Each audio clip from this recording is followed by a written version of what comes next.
Good morning everyone. मैं श्रवण कुमार तेजा और आप सभी को नए साल की हार्दिक हार्दिक शुभकामनाएं। आपका आने वाला साल मंगलमय हो और आप वो सब कुछ अचीव करो जिसके लिए आप प्रयासरत हो। और आज हम पढ़ेंगे सियासत पैक्ट एंड रूल 1968 का सेक्शन 2 का पार्ट 2। और इसमें क्या है, सबसे पहले इसमें है अनुसूचित उद्योग यानी कि शेड्यूल इंडस्ट्री। अनु अनुसूचित उद्योग, इसका क्या मतलब है? ये सरकार के द्वारा बनाई गई एक लिस्ट है या सूची है। लिस्ट या सूची, इसमें जिन उद्योगों को रखा गया है उनको अनुसूचित उद्योग कहते हैं। समझ में आया? और इसमें कितने हैं? 37 उद्योग। इसको एक बार दोबारा समझ लीजिए। ये सरकार के द्वारा बनाई एक लिस्ट है या सूची है, इस सूची में जिन उद्योगों को रखा गया है उसको अनुसूचित उद्योग बोलते हैं। ओके, अब इसकी डेफिनेशन समझ लेते हैं। दिस टर्म्स यानी कि अनुसूचित उद्योग रिफर टू एनी इंडस्ट्री, वो किसी ऐसे उद्योग के बारे में बताता है जो क्या करती हो, मैन्युफैक्चरिंग करती हो या प्रोड्यूसिंग, एक ही मतलब है। और वो लिस्टेड हो, मतलब सूची दर्ज हो कहां पे? First schedule. किसमें? इंडस्ट्री। और ये किस अधिनियम के अंतर्गत आती है? Development and regulation act 1951। यहां तक समझ में आया? ओके, अब इसको आगे देखते हैं।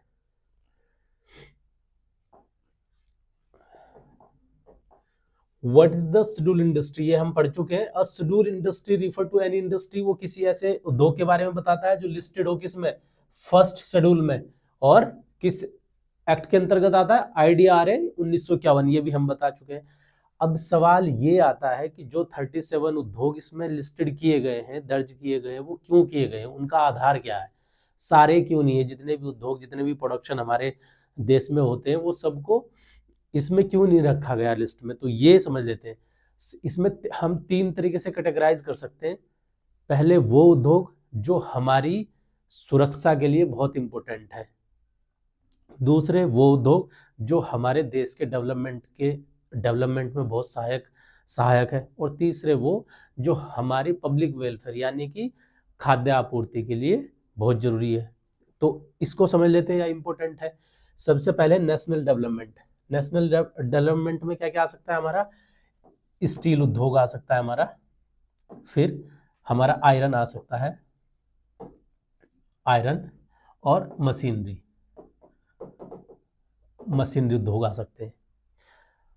अब नेक्स्ट क्या है? स्ट्रेटेजिक इंपोर्टेंस, वो उद्योग भी इसमें शामिल किए जा सकते हैं या है जो हमारी सुरक्षा के लिए बहुत इंपॉर्टेंट रोल प्ले करते हैं, जैसे कि डिफेंस के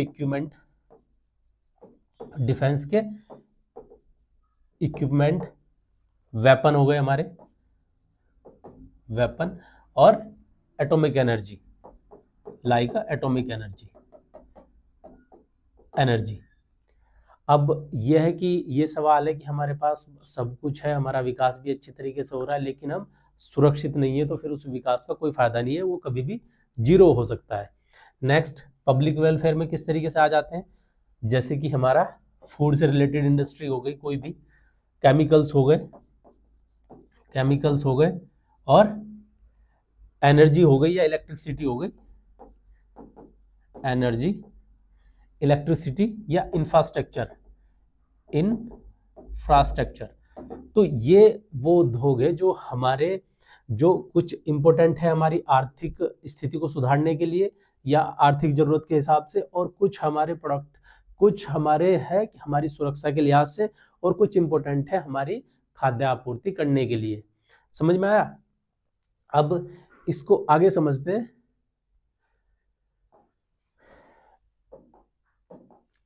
एक्टिविटीज इन दीज इंडस्ट्रीज, इनमें, इन उद्योगों में जो भी गतिविधि होती है वो उनको किसकी जरूरत होती है? लाइसेंस की। किससे?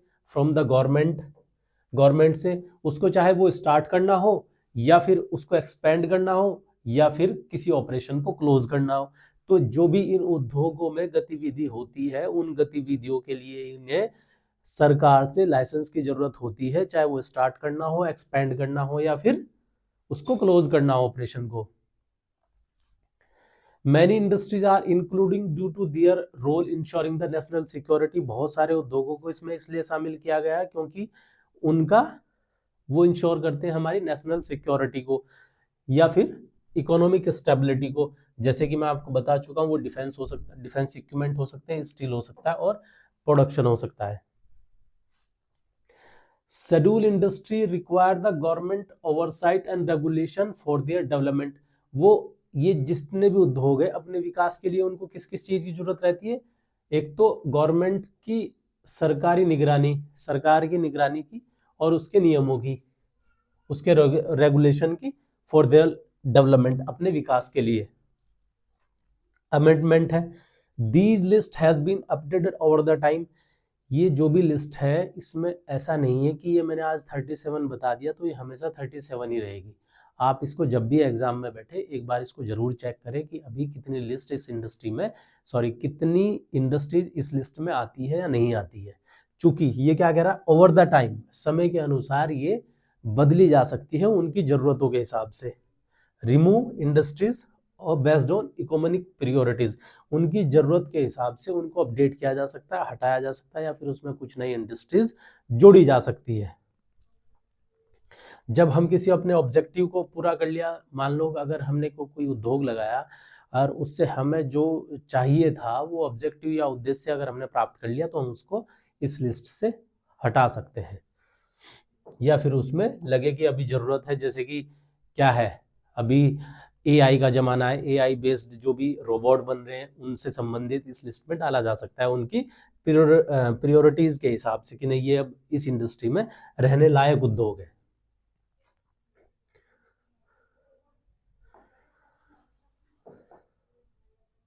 नेक्स्ट है, industries in this schedule are closely monitored, जो भी इस शेड्यूल, जो शेड्यूल इंडस्ट्री है या इस लिस्ट के अंतर्गत आते हैं उनको क्लोजली मॉनिटर्ड किया जाता है। Ensure that production aligns with the nation policies and objective, जो भी नियम कानून सरकार के द्वारा बनाए गए हैं उनको ये इंडस्ट्रीज फॉलो कर रही है कि या नहीं कर रही है, तो उसमें industries the schedule are closely monitored, इसलिए उसको क्लोजली वॉच किया जाता है।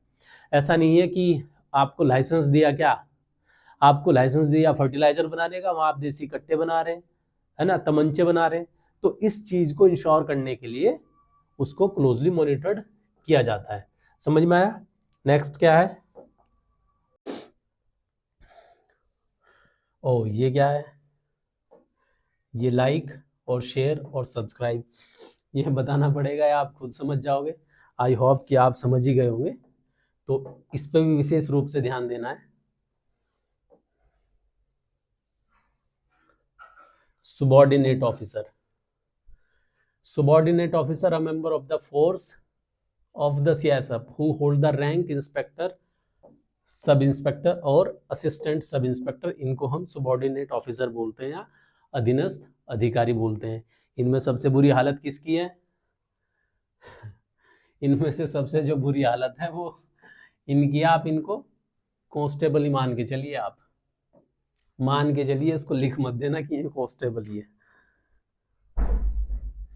सुपरवाइजरी ऑफिसर, सुपरवाइजरी ऑफिसर कौन है, an officer appointed under the section 4 of this act, इस अधिनियम के सेक्शन 4 में जिन लोगों को नियुक्त किया गया है केंद्र सरकार के द्वारा वो सुपरवाइजरी ऑफिसर कहेंगे, जिनको हम जीओस बोलते हैं। एन ऑफिसर अपॉइंटेड, इसी में हमारे डीजी साहब भी आ जाते हैं सेक्शन 4 के अंतर्गत, और इन्हें केंद्र सरकार के द्वारा सीआईएसएफ के सभी मामलों की देखरेख के लिए केंद्र सरकार के द्वारा नियुक्त किया जाता है। समझ में आया? Okay. Next, under officer, under officer का क्या मतलब है, मतलब head constable, a member of the CISF holding the rank of head constable, CISF में हेड कांस्टेबल, और अगर हम आर्मी की बात करें तो नायक और लेंस नायक भी अंडर ऑफिसर की कैटेगरी में ही आता है, मतलब अंडर ऑफिसर हम उसको कह सकते हैं।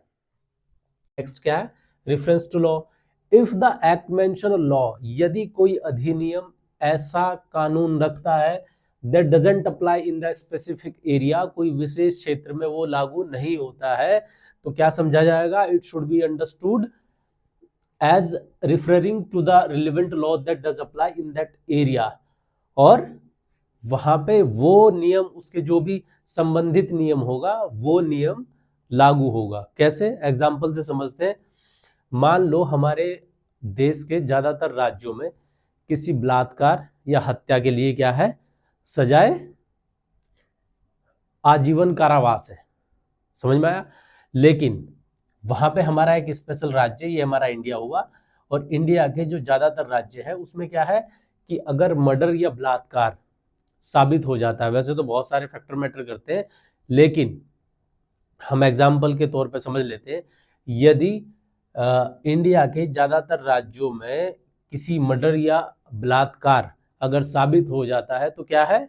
आजीवन कारावास है। लेकिन यहां पर एक राज्य है जम्मू कश्मीर, ये क्या कहता है कि यदि हमारे यहाँ कोई बलात्कार कर देता है तो उसकी सजाए सीधी फांसी है। ठीक है, तो क्या होगा? यहाँ पे फांसी है। तो यदि उसकी प्रीमाइसिस में ऐसा कोई अपराध होता है तो फिर वहां पे फांसी लगेगी आजीवन कारावास की जगह। समझ में आया? इसको हम नेक्स्ट एग्जांपल से समझते हैं और अच्छे तरीके से। जैसे कि हमारे देश में एक राज्य है, क्या? कौन सा? मिजोरम। मिजोरम का क्या है? अपना भूमि कानून है। तो उस भूमि कानून को हम समझेंगे, क्या है वो भूमि कानून। कौन सा राज्य है? मिजोरम। मिजोरम, इसका क्या है? अपना भूमि कानून है जो पूरे देश में लागू होता है, वो यहां पे लागू नहीं होता है। ठीक है, तो क्या है? वहां पे एडीसी है, एडीसी, ऑटोनमस डिस्ट्रिक्ट काउंसिल। ये वहां पे 3 तरीके की है। पहली क्या है? चकमा, चकमा। दूसरी है लाई, लाई, और तीसरी है मारा। ये काउंसिल क्या करती है? वहां के जमीन के भूमि को लेकर जितने भी मामले होते हैं, जितने भी अफेयर्स होते हैं, उनको नियंत्रित करती है, उनको कंट्रोल करती है। किस तरीके से करती है? कि यदि वहां पे जमीन से संबंधित कोई भी काम हो तो वो इनकी अनुमति के बिना नहीं होता, या ये कह सकते हैं वो जो भी गवर्न करती है, कंट्रोल करती है, वो ये तीनों परिषद करती है। कैसे करती है ये समझ लेते हैं। आगे क्या क्या करती है? जैसे कि these council have the power to make law related land, forest, agriculture and village administration. ये जो भी परिषद है, इनको अधिकार है नियम बनाने का, किससे संबंधित हो, चाहे वो लैंड हो, फॉरेस्ट से संबंधित हो, एग्रीकल्चर से संबंधित हो, या ग्रामीण प्रशासन से संबंधित हो। Next, the district council control and regulate the use of land with in their jurisdiction. जो डिस्ट्रिक्ट काउंसिलिंग है, जैसे मैंने बताया कि ये इंडिपेंडेंट बॉडी है, इसके ऊपर किसी का अधिकार नहीं है, ये अपने डिसीजन खुद ले सकती है किसी भी तरीके के। The district council control land, regulate the use of land with in their जुडिस। वो अपने क्षेत्र अधिकार के अंतर्गत वो ये सुनिश्चित करती है कि उसका लैंड का इस्तेमाल किस तरीके से किया जा रहा है। ठीक है, और उसको नियंत्रित करती है। दे ensure that the land is use according tribal customs, और ये भी सुनिश्चित करती है ये बॉडी, जो परिषद है, जिला परिषद की, जो उनके रीति रिवाज है ट्राइबल्स के, जो जनजाति के जो रीति रिवाज है उनके अनुसार उन जमीनों का उपयोग किया जा रहा है या नहीं किया जा रहा है। ट्राइबल्स के रीति रिवाज के अनुसार जमीन का इस्तेमाल किया जा रहा है या नहीं किया जा रहा है। Non tribal can not buy or own land in this areas. जो नॉन ट्राइबल है, गैर जनजातीय लोग हैं, वो वहां पे निवास नहीं कर सकते, ना वहां पे जमीन खरीद सकते। Protect the right of the local tribes. और वो किस लिए ऐसा करते हैं? वो जो लोकल ट्राइब्स है, जो क्षेत्रीय जनजाति है, उनके अधिकारों को सुरक्षित रखने के लिए वो ऐसा करते हैं। नेक्स्ट क्या है? The councils decide how land is distribute for the farming, housing and other purpose. हम पढ़ के आ रहे हैं सियासत-पैक्टन रूल, और हम समझ क्या रहे हैं, रेफरेंस टू लॉ। समझ रहे हो? These council decide how land is distributed for farming, housing and other purpose. वो ये भी डिसाइड करती है कि जमीन का बंटवारा कैसा होना है, हाउसिंग के लिए, अदर पर्पस या जो भी उनके मंदिर या चर्च जो भी रहते हैं उसके लिए। The prevent exploitation by the outsider and protect land right of the tribal people. वो बाहरी लोगों के द्वारा शोषण से भी अपने व्यक्तियों का बचाव करती है। These councils make rules based on tribal tradition for land ownership and disputes। वो जो भी है, अगर कोई जमीनी विवाद है या उसके मालिकाना हक को लेकर या कोई छोटे मोटे विवाद है, उसको भी वही नियंत्रित करती है, कंट्रोल करती है, या फिर उस पर अपना डिसीजन देती है। Why this is important? ये important किस लिए, ये भी समझ लेते हैं। It is prevent outsider from the taking over the tribal lands. ये रोकती है बाहरी लोगों को वहां जमीन खरीदने से। Okay, it's allow tribal communities to manage their resource independently. ये किस लिए किया गया कि भैया प्रकृति ने जो रिसोर्स उनको दिए हैं वो उनको स्वतंत्र रूप से वही यूज कर सके, वहां के लोग यूज कर सके, चाहे वो रेत है, चाहे बजरी है, चाहे पानी है, चाहे जंगल है, चाहे कुछ और संपदा है, उसको वही लोग यूज करें। It's preserve the culture and tradition identity of the tribals of Mizoram. यदि वहां पे यदि वहां पे अलग अलग क्षेत्र के लोग वहां पे चले जाएंगे, कुछ पंजाबी चले गए, कुछ हरियाणा के चले गए, कुछ केरला महाराष्ट्र के चले गए, तो क्या होगा, अगर इनकी पॉपुलेशन उन लोगों से ज्यादा हो जाती है तो उनकी जो संस्कृति है वो तो नीचे दब जाएगी। कोई वहां पे भंगड़ा नाच रहा है, कोई हरियाणवी दागनी गा रहा है, ये सब चीजें, उन चीजों से बचने के लिए भी उन्होंने ऐसा किया। तो ये हमारे संविधान के in short Mizoram is a land law under the, ये हमारे 6 शेड्यूल के अंतर्गत आता है, जो इसको विशेष अधिकार देता है, किसको, मिजोरम को, जो भी इसमें प्रावधान है। एक स्टेट का एग्जांपल हम और समझ लेते हैं, जो आपके सियासत-पैक्टन रूल से तो संबंधित नहीं है लेकिन आपके जीएस से संबंधित है, फिर आपके लिए सब कुछ इंपॉर्टेंट है यदि आप किसी एग्जाम में बैठने जा रहे हैं। वो क्या है एग्जाम्पल? नेक्स्ट, उत्तराखंड। उत्तराखंड में बहुत समय से भूमि कानून की मांग हो रही है। वो क्यों हो रही है ये समझ लेते हैं, और दिन पर दिन ये बढ़ती जा रही है। मान लो ये दिल्ली है, दिल्ली, ये क्या है, भारत की राजधानी। अब क्या हुआ कि लोग यहाँ पर व्यापार की वजह से बसते चले गए, कुछ व्यापार की वजह से बसे और कुछ सरकारी नौकरियों की वजह से। मेरी जैसे वहाँ पे फॉर एग्जांपल मेरी वहाँ पे सरकारी नौकरी लगी, मुझे लगा कि मुझे परमानेंट यहीं पे रहना है, तो मैंने क्या किया, यहाँ पे अपना परमानेंट घर बना लिया। ठीक है, अब मेरा रिटायरमेंट हो गया, मैं तो वहीं पे बस गया। मेरे आने वाले जो भी नई जनरेशन है और जिसकी मेरी जगह किसी की नौकरी लगी, तो उसको भी ऐसा ही लगा कि यार यहीं बस जाना चाहिए। तो ऐसे ही व्यापारिक और जो सरकारी नौकरी वाले लोग थे वो क्या हुआ, दिल्ली में लगातार बसते चले गए। वहां पे क्या हुआ, जगह की कमी पड़ने लगी। लेकिन दिल्ली एक्सपेंड तो एक लिमिटेड ही हो सकता था एक्सपेंड, तो ज्यादा एक्सपेंड नहीं हुआ, तो क्या हुआ, आसपास का एरिया डेवलप होने लगा। जैसे कि अब जब आसपास का एरिया डेवलप होने लगा तो यहाँ के क्या हुआ, जमीनी रेट बहुत आसमान छूने लगी। जो लोग यहाँ पे रहते थे वो रातों रात जमीन बेचकर अमीर बन गए। समझ रहे हो? अब जब ये लोग अमीर हुए, कुछ यहाँ के दिल्ली के जो व्यापारिक लोग थे वो क्या हुआ, वो हिमाचल जा नहीं सकते थे, एचपी वो जा नहीं सकते थे, कुछ थोड़े बहुत इधर उधर के राज्यों में चले गए, और जो ज्यादातर शिफ्ट हुए, पलायन धीरे धीरे जो करने लगे, वो कहाँ पे करने लगे, उत्तराखंड। उत्तराखंड क्यों करने लगे, चूंकि उत्तराखंड बहुत प्यारा राज्य है, वहाँ शांति भी है, सब कुछ है। तो ये हिमाचल प्रदेश जा नहीं सकते थे, ये सीधे कहाँ गए, उत्तराखंड। यहाँ पे जो लोग बिजनेसमैन थे और जिन लोगों ने यहाँ पे जमीन बेची, उन्होंने उत्तराखंड में इन्वेस्टमेंट किस तौर पे किया, वहां पे बनाए इन्होंने होटल्स एंड रिजॉर्ट। अब जो उत्तराखंड का व्यक्ति था, इन होटल्स में और रिजॉर्ट में क्या बना, वो कुक बना। कुक बना या फिर हार्डली वो ड्राइवर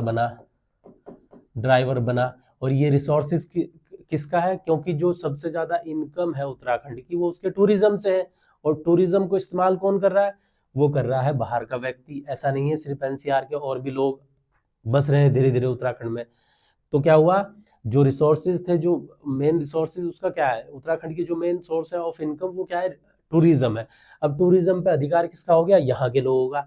और उत्तराखंड का जो बेचारा मूल निवासी है वो यहाँ पे क्या बन रहा है, या तो कुक बन रहा है, या फिर ड्राइवर बन रहा है, या फिर लास्टली वो क्या बन रहा है, फौजी बन रहा है। आपने बहुत सी रील में देखा होगा, सुना होगा कि उत्तराखंड का व्यक्ति या तो आपको कुक मिलेगा या फिर आपको फौजी मिलेगा। अब कुक बनने के पीछे यहाँ के होटल्स और जो इन्वेस्टमेंट है, ये इसके पीछे सबसे बड़ा कारण है ना। अच्छा, ये जो होटल्स हुए और रिजॉर्ट हुए, ये उत्तराखंड में सब जगह नहीं बने।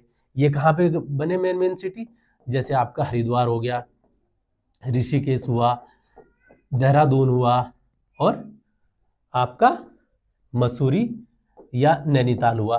तो क्या हुआ, अब इन्वेस्टमेंट यहाँ से गया, ये इन्वेस्टमेंट यहाँ पे हुआ, तो सरकार के पास रेवेन्यू भी यहीं से एक लिमिटेड जगह से गया, तो सरकार ने ध्यान भी ज्यादा दिया, यहीं पे दिया। अब जो बीच में जो उत्तराखंड में जो पहाड़ों के बीच में कोई मूल निवासी, उत्तराखंड का मूल निवासी है, उसके पास तो रोजगार का कोई संसाधन है ही नहीं, तो उसने क्या किया, वहां से यहाँ पे पलायन करना स्टार्ट कर दिया। ठीक है, कुछ यहाँ पे गए, कुछ रोजगार से संबंधित वो यहाँ पे गए। लेकिन यहाँ पे क्या ध्यान रखने वाली बातें हैं, उन्होंने रोजगार के लिए पलायन तो किया, लेकिन उन्होंने कोई बिजनेस नहीं किया। वो यहाँ भी आए, दिल्ली भी आए, तो वो यहाँ पे भी मजदूरी कर रहे हैं, और वो यहाँ पे भी मजदूरी कर रहे हैं। जबकि होना ये था कि प्रकृति, आपने देखा होगा उत्तराखंड कुछ दशकों से प्रकृति का प्रकोप को झेल रहा है। अब यदि उत्तराखंड का मूल निवासी प्रकृति के प्रकोप को उत्तराखंड का मूल निवासी झेल रहा है, तो प्रकृति के द्वारा जो उसको रिसोर्सेज दिए गए हैं, उस पहला अधिकार किसका होना चाहिए, उस पर उत्तराखंड के व्यक्तियों का होना चाहिए। लेकिन यहाँ पे ऐसा हो नहीं रहा। यहाँ पे इस्तेमाल कौन कर रहा है उसके रिसोर्स, उनके रिसोर्स को बाहर के लोग। तो इसीलिए क्या हुआ कि इसकी स्थिति बेचारे की ऐसी रही। और यहाँ पे जब ये लोग पलायन करने लगे, तो क्या हुआ, बहुत सारे गांव उत्तराखंड के क्या हो गए, भूतिया हो गए, या कह सकते हैं वीरान हो गए। अब जब उत्तराखंड का व्यक्ति ही उत्तराखंड में नहीं रहेगा, तो उसकी संस्कृति का बचाव कौन करेगा।